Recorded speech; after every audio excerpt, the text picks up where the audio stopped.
അപ്പൊ ഞാനും കുഞ്ഞുത്തിമ്പാടൊന്ന് തോടും കാണാൻ പോകട്ടോ.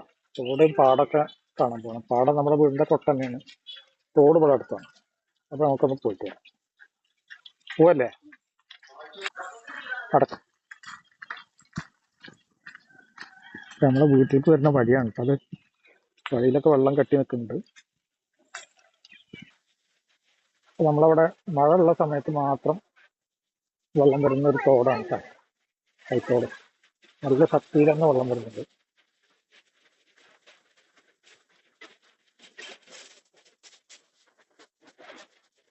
ഇതിലൊക്കെ മീന് കിട്ടാൻ വേണ്ടിയിട്ട് തുരുത്തി വെച്ചാണ്. തുരുത്തിയിൽ കൂടെ വെള്ളം അധികമായതുകൊണ്ട് ഇപ്പൊ വെള്ളം കയറി. നമുക്ക് തോട്, ഈ കൈത്തോട് ഇങ്ങനെ ചെന്നിട്ട് വലിയൊരു തോട്ടിലേക്കാ ചെല്ലുന്നത്. നമുക്ക് അതുവരെ ഒന്ന് പോകാം.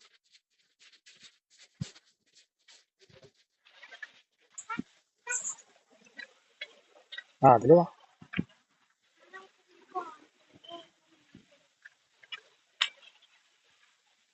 നമ്മുടെ വീട് ഇത് അവിടെ കാണുന്നുണ്ട് കേട്ടോ.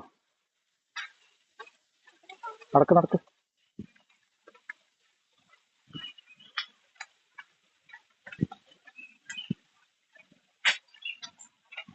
ആ കാണുന്നതാണ് കേട്ടോ വലിയ തോട്. ഇതിൽ മഴക്കാലത്തും വേനൽക്കാലത്തൊക്കെ വെള്ളം ഒഴിക്കുന്ന തോടാണ്. ഈ കൃഷികൾക്കൊക്കെ വേണ്ടിയിട്ട് വെള്ളമടിക്കുന്ന ഒരു തോടാണ്.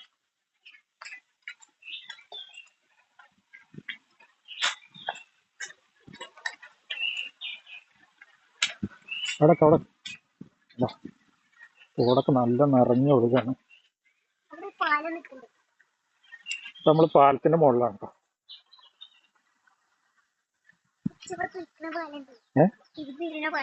പാലുണ്ടോ? അവിടെ ഒരു പാലുണ്ട്. അവിടെ ദൂരത്തിലൊരു പാലുണ്ട്.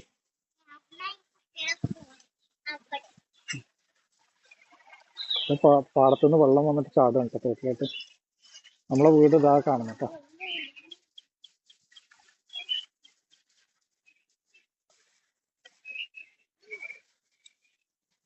നമ്മളെ കൃഷിയുള്ള സ്ഥലത്തേക്ക് പോയി നോക്കട്ടോ.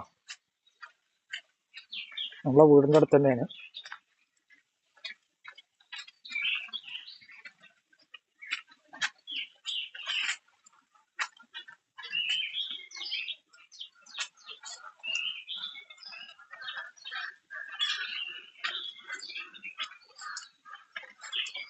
ഇതൊക്കെ ചേനയാണ് വെച്ചിട്ടുള്ളത് മാമൻ. ഇത് നമ്മളെ കൃഷിയാണ് കേട്ടോ. കണ്ടോ, 2 വാഴതാ വെള്ളം വന്ന് താഴെ വീണ് പോയിട്ടോ. മറ്റുള്ള വാഴകളൊക്കെ പഴുത്തു തുടങ്ങി. ഒരാഴ്ച കൊണ്ട് വെള്ളം നിൽക്കുകയാണ്. ഈ പഴുത്തത് അടിയിലെ വേര് ചീഞ്ഞുകൊണ്ടാണ് കേട്ടോ ഈ പഴുക്കുന്നത്. കൂടുതൽ വെള്ളം നിന്ന് കഴിഞ്ഞാൽ വേര് ചീയും. ഇപ്പൊ ഒരാഴ്ച കൊണ്ട് വേര് ചീഞ്ഞുകൊണ്ടിരിക്കും. 2 വാഴ. ഇതിന്റെ ഇടയിൽ ഞാൻ മഞ്ഞൾ വെച്ചിട്ടുണ്ട് കുറച്ച്. പിന്നെ ഇടയ്ക്ക് ഓരോ ചേനകൾ വെച്ചിട്ടുണ്ട് കേട്ടോ. അങ്ങോട്ട് പോവാണ്. ഇതിന്റെ ഇടയിൽ ഗ്യാപ്പുള്ള സ്ഥലങ്ങളിലൊക്കെ ചേന വെച്ചിട്ടുണ്ട് കേട്ടോ.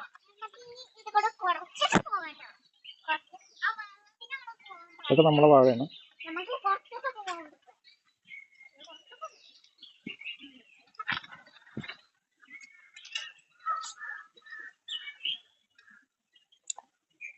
ശരി ട്ടാ, അടുത്ത വീഡിയോയിൽ കാണാം.